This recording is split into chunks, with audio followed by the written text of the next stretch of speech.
Hi, you're listening to The Obvious Question. I'm your host, Maddie Lawson. And I'm Becky Smith. In this episode, we're going to be talking with my dad. I know, but I promise it makes sense. We brought him in for this episode of The Obvious Question because my dad's been an educator, either a teacher or a principal at a school for people with severe physical and cognitive disabilities for many years. And we wanted to, in this episode, talk about ableist language and how it kind of shapes the public perception of people with disabilities. Tell me what led you to be the principal of a school for children with disabilities. Okay, well, how long do you want to hear? I mean, I won't talk about me a lot, but it's a long story, and it has to do with the fact that I was going to be an electrical engineer. It is a long story, and Dad is a storyteller at heart, so it could take a while. So let's do the 1 minute or bust version. And it has to do with the fact that I was going to be an electrical engineer when I graduated from high school. But my summer's called to me, and it's like, don't give up summer vacation, please. So he changed his plans pretty significantly and became a teacher for kids with disabilities. He taught for many years in a lockdown unit with young people with severe violent behaviors. And then when I was in fourth grade in 2001, he began to work at a school for kids with severe disabilities, children between the ages of 5 and 21, and specifically... I ended up working with the students with the severe autistic behaviors. We were called the Wild and Woolly Bunch. It was great. But then the principal left, and Dad decided... The only way that I could be pretty sure I could get along with the Yahoo in the office was to become the Yahoo in the office. He did this for another 10 years and ended up retiring just a few years ago. He now subs a few days a week, doing what he says he really loves and has wanted to do for the last 40 years. I spend just quality time with some really cool kids. So I think that when it comes to ableist language, or even the word ableist, it's kind of this negative thing that like people are quick to say, that's not me. I wouldn't do that, because I think when people hear about that, they think pain and like the way that you can make somebody feel. And people don't want to believe that the things that they say could make somebody experience this. And I think what's important to recognize here in this episode is that there really isn't just one way to talk about disability. And I don't think that this is something that is done intentionally. I don't think anybody goes out of their way to be like, I'm going to be a dick and like make somebody feel like shit about themselves. I don't think anybody does this trying to hurt somebody, but people just need to be more mindful of the way that they do talk about disability. And I think that it's something that, isn't often really talked about, because we either hide disability to the point that we, pretend like it doesn't exist. Don't say the word disabled. Don't do this. But we rarely talk with people asking how they want to be spoken about, or how, words impact them in the way that they feel about it. And so I don't want this episode to be something that, makes people feel like shit. Mm-hmm. Like, I don't want somebody to listen to this and be like, oh man, I do that. Because, I have ableist tendencies in my vocabulary that I still have to work on. And, I think it's something that we all do. It's just inherently the way that disability has been talked about for so long, that I think it's starting to be reframed and be thought about in a different way. And I think it has a lot to do with, social media and giving a voice to people with disabilities. And, we're being given more of a platform now than we ever have before. And we're more visible now than we ever have been before because of this. Right. And I think that can be such a beautiful thing.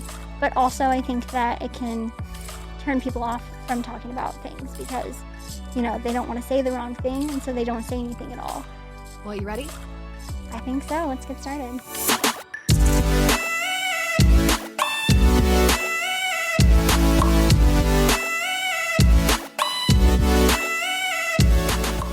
Our students, they're not broken, and they don't need to be fixed. There's nothing wrong with them. They are viable, wonderful, loving, smart human beings who need to learn stuff. And we talk about how people view our students. It was actually, I was a little disappointed because this was a friend of mine, and she's a good educator. And she was in one of our rooms. She came to visit, and she went into one of our rooms. A lot of the kids of our students have severe physical disabilities as well. And some of them, they dance on the top of swing sets if you let them. But this was a room that primarily had students who also had physical disabilities as well. And she walked out of the room and she said, being in that room always makes me sad. I just paused and I said, I said, I want you to make a promise to me. I want you to spend more time in that room because it's a joyful room. It's fun. They have a good time in there. And again, it's seeing the apparent disability and not looking past that to see the person.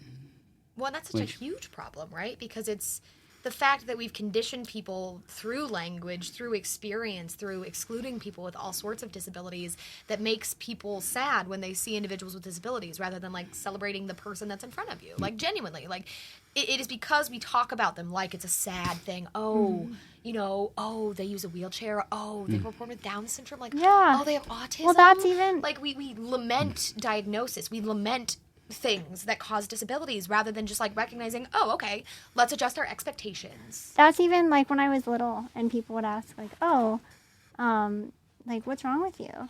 And I would tell them and then they would be like, oh, like, I'm sorry. And I was like, as a kid, I was always like, why? Like, I didn't understand like why people were sorry. And like what, I was like, oh no, like I'm fine. Like this is all I know. Like, but like even that question should be examined. People come up to you and they go, what's wrong with you? Like in what way does a different ability make you wrong? Like that's like really, well, I hope what we're going to talk about in this episode a lot is like the way that language shapes perception.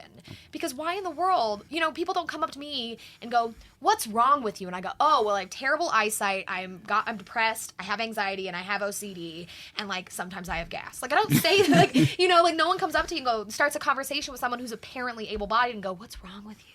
But like, what is it about a disability? What is it about a different ability that makes people assume that negative? Because you could walk up to you and ask 100 different questions, or like maybe not be an asshole and start a conversation with your disability. But I don't know why we framed it in that way. And even like, especially when it's like a visual like thing, something you can see, people feel like if it's out in the open, then there's a sense of entitlement there, and so they feel like there's something that I can't explain and I want to know.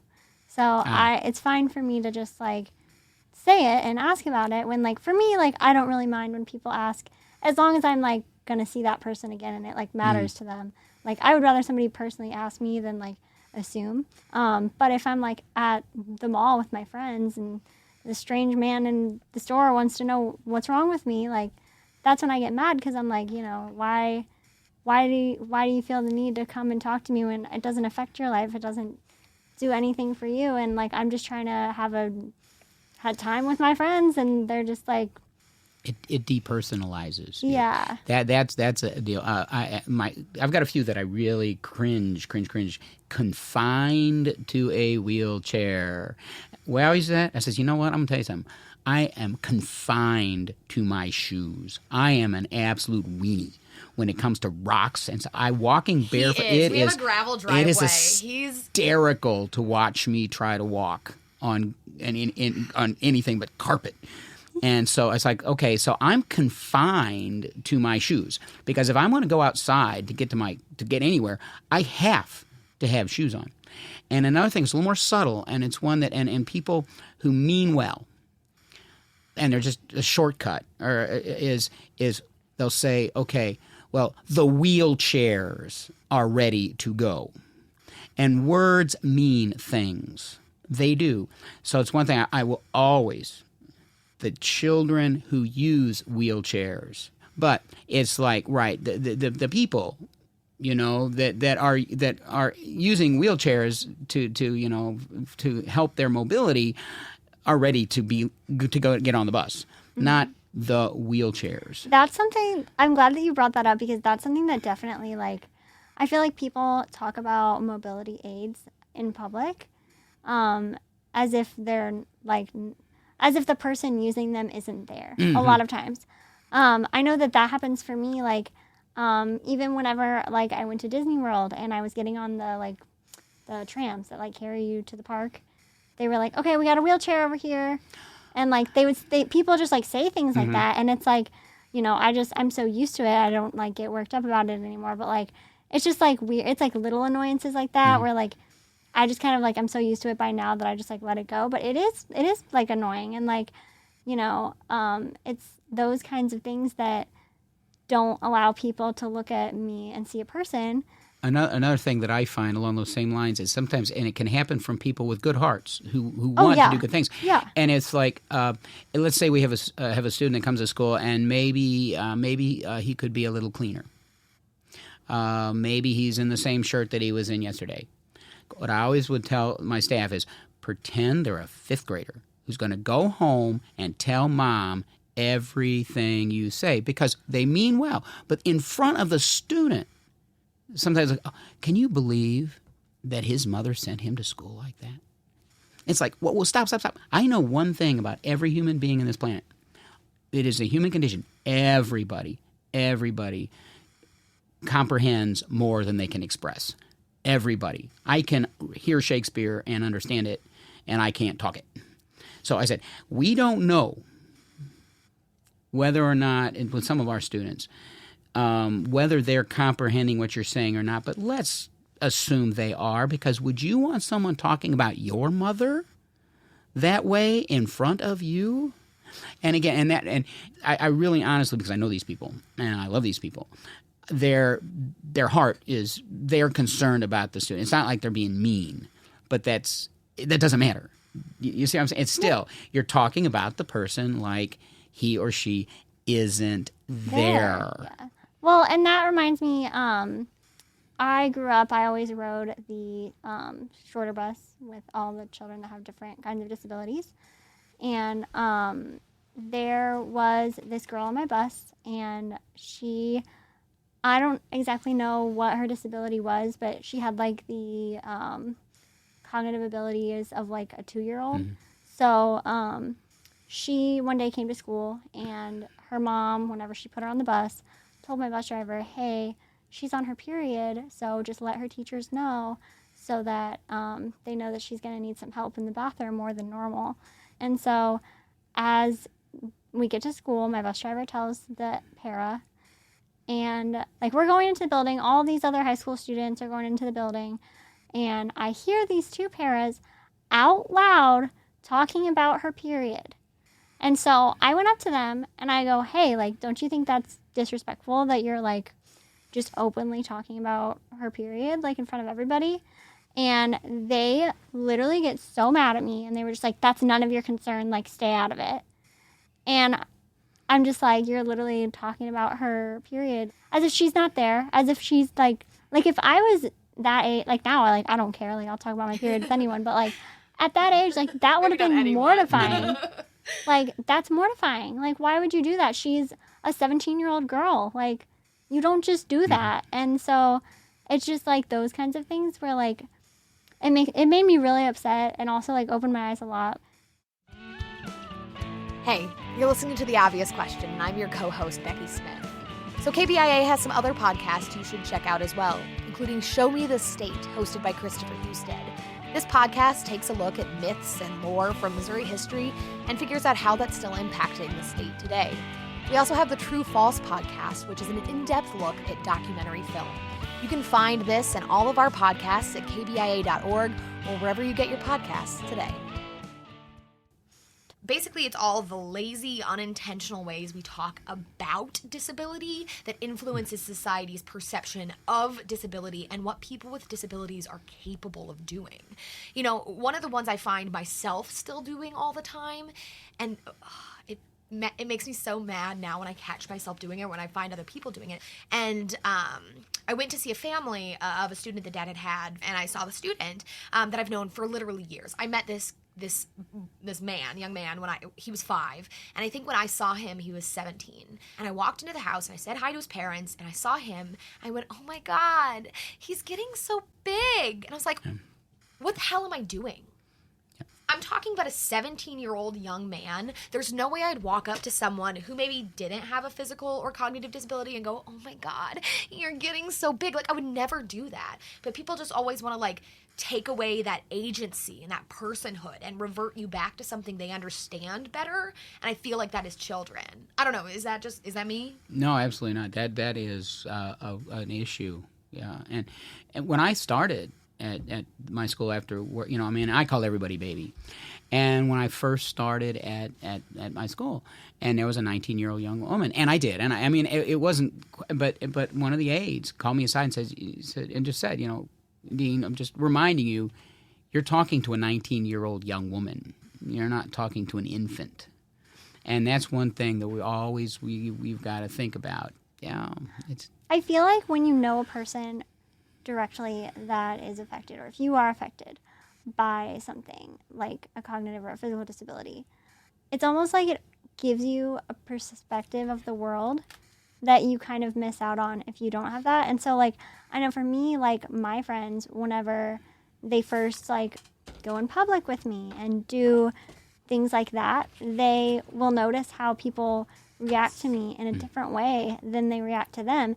And it really bothers them. Like, they'll see, people just coming up to me for no reason and, just, like, pointing out stuff like, oh my gosh, sweetie, like, you're so beautiful, and, like, feeling compelled to come and talk to me and say things to me when, like, they wouldn't do that had I not. And, like, not saying that people shouldn't come and, like, compliment people. Like, I've never been offended by that. But, like, I don't know, people just talk to me in a different way. Like, for example, one time I went to a nail salon with a couple of my friends, and they talked to me as if I was way younger than all them. They were all calling me, like, oh, hi, sweetie, like, how are you doing? And they were just, like, talking to my friends like they were adults. They were just like, what color? Like, those kinds of, like, actual conversations. And for me, they were like, oh, hi, honey, like, what do you need? Like, and they were just being so different to me. And it was just, like, and you even hear it in, like, the tone of people's voices. Like, sometimes a person will come up to me and be talking to me so different. So I'll talk to them the same way that they're talking to me. They'll be like, hi, Maddie. I'm like, hi, how are you? And then they're like, oh, like, they catch themselves doing it. But, like, it would be hard, I feel like, if you couldn't, like, call people out like that, or if you couldn't even, like, if you couldn't advocate for yourself. And I guess that's what I struggle with, like, in understanding cognitive disabilities and, like, that experience, because, like, I feel like that would be so hard to, like, not be able to call people out on their shit, for lack of a better term. And I think that's where education is so important, because words really do matter. And a lot of people, they're not mean people. They're well-meaning people. They just don't see it. They don't get it. To put a face on things, to put a person on things, and to educate people to think in a different way.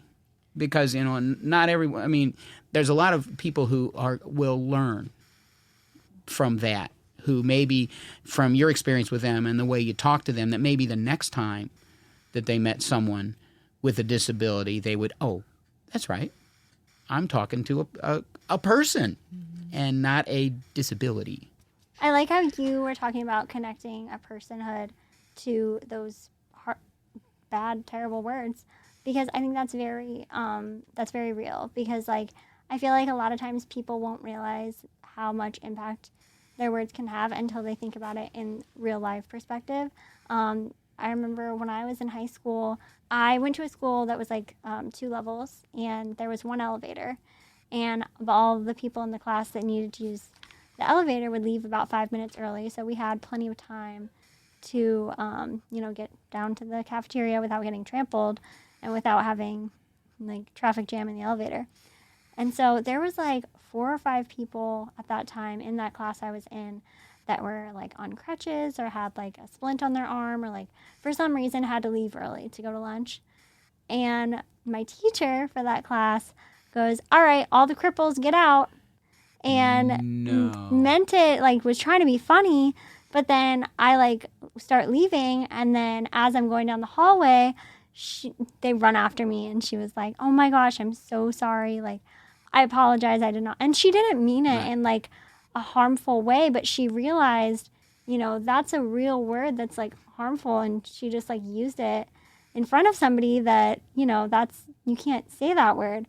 And she was very apologetic, and I wasn't like mad, but I was just like frustrated in the moment, because it was just like, not only are these like children that are using it, but it's like adults. And I think having to like educate everyone that isn't impacted can be like tiring sometimes. Absolutely. And it shouldn't be a responsibility. It shouldn't.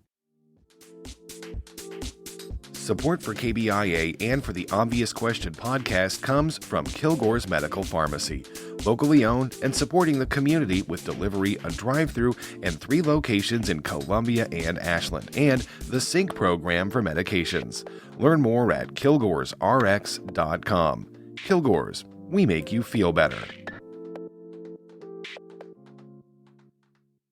When people go into a room and they have a visible disability, people always meet the disability before they meet you. Mm-hmm.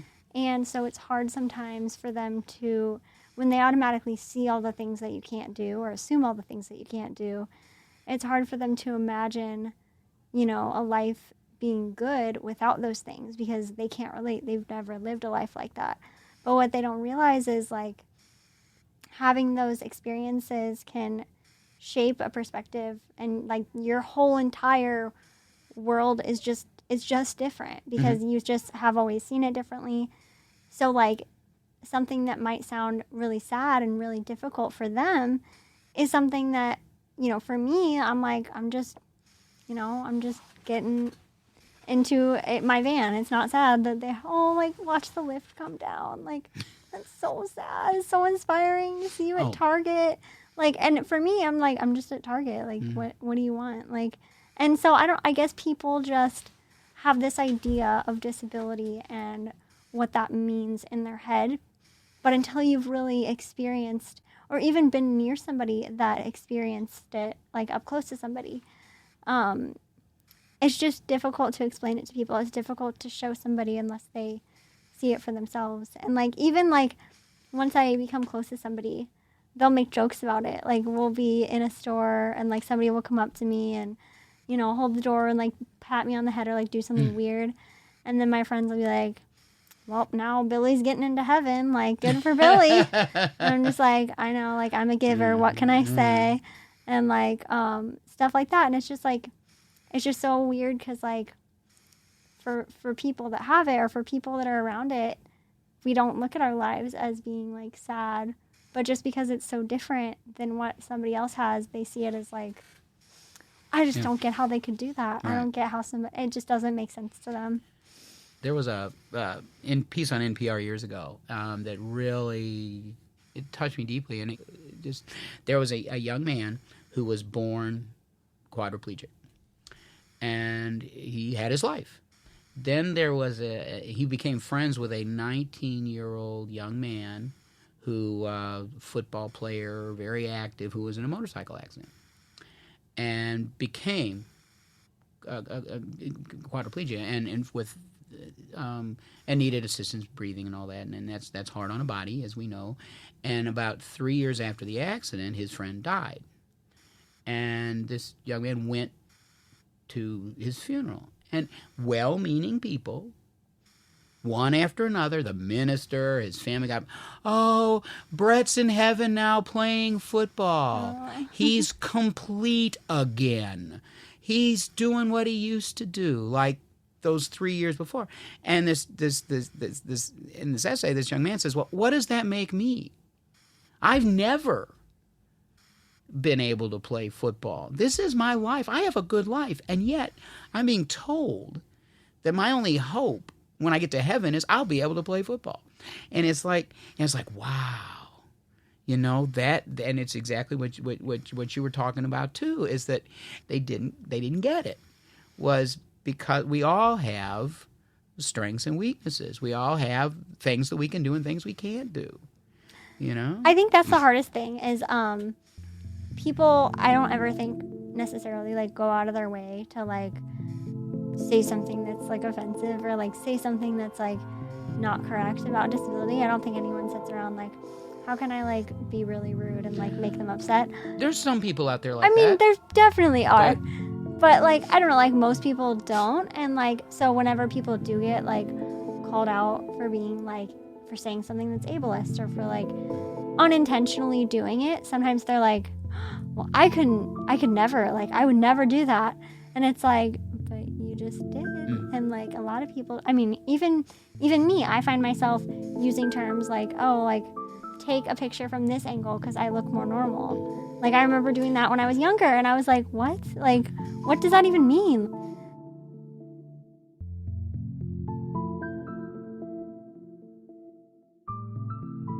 What is something that you wish the world understood better about disabilities that you think they're kind of misinformed about? I think it goes back to what we said earlier, and that is people are people. It's as simple as that. And our students don't need people to feel sorry for them. And the other thing is, we've talked so many times, words matter. And I'm not going to be politically correct. Fuck you. You're just looking for an excuse to be mean to somebody. With Major League Baseball, words matter. Instead of disabled list, words matter. They changed it. Yay. And I think that, like we said, most people, I don't say they want to be educated, but they don't mind being educated. And if you can, again, put a personal view on things and a personal face on things, because that opens it up. It's all, and not just, I'm not talking about disabilities, I'm talking about any population, that the more people can dehumanize, they will. Yeah. So it's kind of just not to get so, overly fearful of offending somebody that you're basically offensive. Yes. Because you are not good. I'm not going to deal with the situation because I might say something wrong. Yeah. You know? Well, that's the key. I mean, even like I don't mind the word disabled. For me, like I identify with that word. Some people don't like that word, and I'm just like, I think we need to be not afraid necessarily to say the wrong thing, but not defensive over everything we say, to the point that if we are wrong, we can't be called out. I think people just need to be okay with potentially being wrong and be open to apologizing and to change those things for that person. But like every single person is different, and Right. I don't want people to think like, oh, that there's a Morse code to talking to people with disabilities. Like, you say this, you don't say this, because that's just not true. Like, there's certain jokes that you can make to me that you could not make to another person that uses a wheelchair. Like, that's just a fact. And I've even made that mistake before, where I'll assume I can make a joke around a wheelchair user that does not like that kind of joke.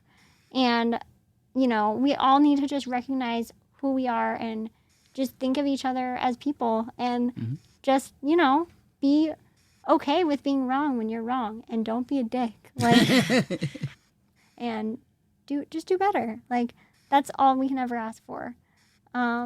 We can't just sit around, making the same mistakes, offending the same people, and being like, oh, well, you shouldn't be offended, and expecting things to change. Like, that's not going to change anything. That's not going to make anyone more comfortable. That's just going to continue to hold people in the place that they are, and stuck in this otherized box.